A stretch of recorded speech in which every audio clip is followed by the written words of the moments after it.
France. Bonsoir Agnès Ducrot. Bonsoir. Merci de répondre à nos questions ce soir. Cette information, ce rapport que vous produisez, qui a été remis au gouvernement, un enfant serait tué par ses parents tous les 5 jours en France. Voilà les chiffres que l'on lit dans ce rapport. On va essayer d'aller un petit peu plus loin parce que globalement, ils sont plutôt stables d'année en année, ces chiffres, même si ça reste choquant. Une inquiétude majeure portée sur le syndrome, ce qu'on appelle le syndrome du bébé secoué. Oui, c'est vrai que la mortalité... Alors, je veux juste rectifier que le rapport dont on parle, en fait, ce n'est pas l'Observatoire qui l'a produit, mais c'est une inspection conjointe des inspections générales. Voilà, mais c'était juste pour redonner à César ce qui appartient à César. Donc, sur le syndrome du bébé secoué, oui, en effet, ce que ça nous montre surtout, c'est que les premières victimes d'infanticide, c'est-à-dire de décès par violence intrafamiliale, sont des enfants très jeunes. Et donc, puisque la moitié, en fait, des enfants qui ont des situations qui ont été étudiées portent sur des enfants qui ont moins d'1 an. Et donc, souvent, ça peut être un syndrome du bébé secoué. Les syndromes de ces morts d'enfants, les auteurs de ces morts d'enfants, ce sont très souvent les parents, le père, la mère, un très proche.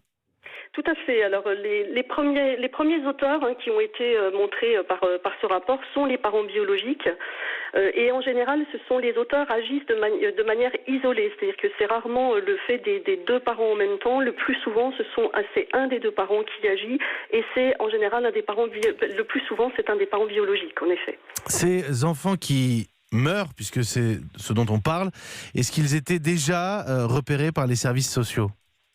Alors non, justement, pas toujours. Beaucoup de situations, en fait, sont des situations révélatrices des violences. Et donc, souvent, ce sont des enfants qui ne sont pas connus ni par les services sociaux, ni par les services de la protection de l'enfance, ni par la justice. Et donc, en fait, ce sont des enfants, par contre, pour lesquels, quand on reprend les situations, on se rend compte qu'il y avait des inquiétudes qui étaient exprimées par leur entourage, d'où la nécessité vraiment, quand un entourage peut se poser des questions graves sur des violences que pourraient subir des enfants, il ne faut surtout pas hésiter à appeler le numéro gratuit, le 119, où les gens seront toujours accueillis, entendus et surtout bien conseillés par rapport aux situations. Et deuxième point, par ailleurs important, c'est que le plus souvent, on se rend compte que les violences ont été crescendo, c'est-à-dire que les décès par violence ne surviennent pas tout d'un coup de façon unique. En réalité, la violence existait bien auparavant et a commencé par des petites violences qui se sont accentuées, qui se sont cumulées et qui peuvent aboutir jusqu'au drame.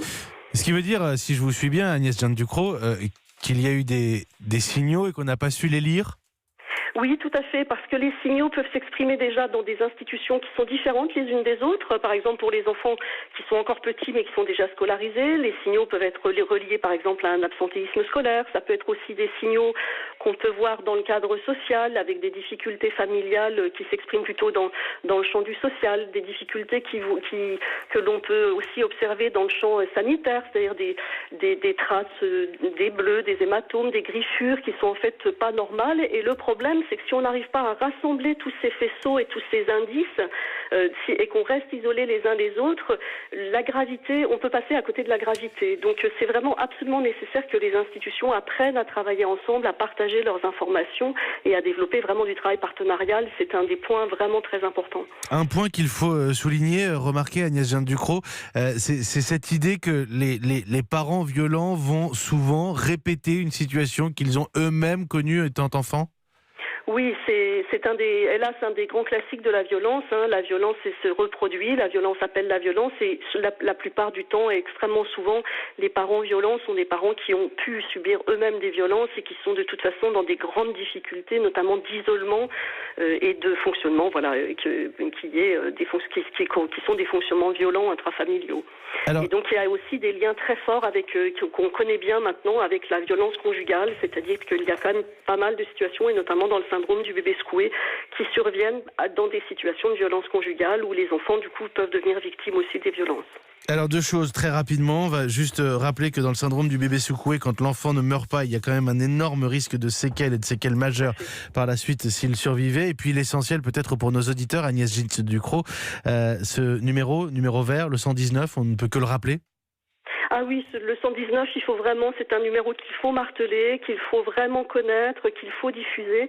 en sachant que c'est un service qui fonctionne tous les jours, 24 heures sur 24, et que les gens qui appellent trouveront quelqu'un.